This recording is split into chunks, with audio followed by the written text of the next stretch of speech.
తెలంగాణ అసెంబ్లీలో సీఎం రేవంత్ రెడ్డి ప్రతిపక్షాలపై నిప్పులు చెరిగారు. తెలంగాణ రాష్ట్రంలో కాంగ్రెస్ ప్రభుత్వం ఏర్పడిన 15 నెలల్లో కేసీఆర్ 2 సార్లు మాత్రమే అసెంబ్లీకి వచ్చారన్నారు. ఎమ్మెల్యేగా కేసీఆర్ 57 లక్షల జీతం తీసుకున్నారన్నారు. ఇక సోషల్ మీడియాలో వల్గర్ కామెంట్స్ పై తీవ్ర ఆగ్రహం వ్యక్తం చేశారు. ప్రజా జీవితంలో ఉన్నాం కదా అని ఓపిక పడుతున్నాం, లేదంటే ఒక్కడు బయట తిరగలేడన్నారు. తెలంగాణ అప్పులపై సీఎం రేవంత్ క్లారిటీ ఇచ్చారు. కాంగ్రెస్ ప్రభుత్వం ఏర్పడిన తర్వాత చేసిన అప్పులు 1,58,000 కోట్లని సీఎం స్పష్టతనిచ్చారు.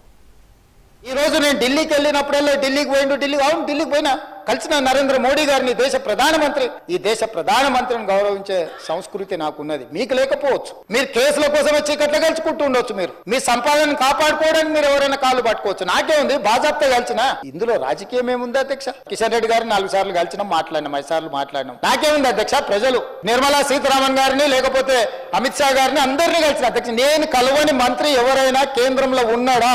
ఈ తెలంగాణ రాష్ట్రానికి సాధించుకోవాల్సిన అనుమతుల విషయంలో, నిధుల విషయంలో కేంద్రంలో ఉన్న ప్రతి ఒక్కరిని కలిసిన ఇవాళ SLBC ఆనాడు రాజశేఖర రెడ్డి గారు ఉన్నప్పుడు ఫ్లోరైడ్ జిల్లా అయిన నల్గొండ జిల్లాకు 3,60,000 ఎకరాలకు గ్రావిటీతో నీళ్లు ఇవ్వాలని SLBC నాడు 2,000 కోట్లతో ప్రారంభిస్తే ఆనాడు దాదాపుగా 20 పైగా కిలోమీటర్లు ఉమ్మడి రాష్ట్రంలో టన్నెల్ తవ్వుతే, నువ్వు తెలంగాణ వచ్చిన తర్వాత 4 ఏళ్లలో పూర్తి చేయాల్సిన ప్రాజెక్టును 10 ఏళ్ళైనా పూర్తి చేయక 10 కిలోమీటర్లు పక్కన పెట్టి ఈ రోజు శాశ్వతంగా నల్గొండ జిల్లాను ఫ్లోరైడ్లో ముంచి అక్కడి రైతుల చావులకు కారణం నువ్వు.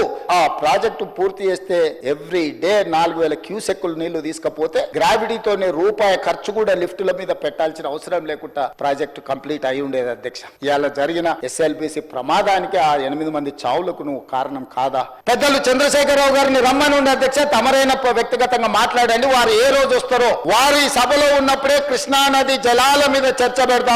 ఈ చర్చలో ఒకవేళ మా తప్పేదైనా ఉందని నిరూపిస్తే సభా సాక్షిగా చంద్రశేఖరరావు గారికి, BRS నాయకులకు నేను క్షమాపణ చెప్తా అధ్యక్ష. కృష్ణా పరివాహక ప్రాంతంలో కృష్ణానది జలాలలో ఈ రోజు తెలంగాణకు శాశ్వతంగా అన్యాయం జరిగింది చంద్రశేఖరరావు గారి హయాంలో.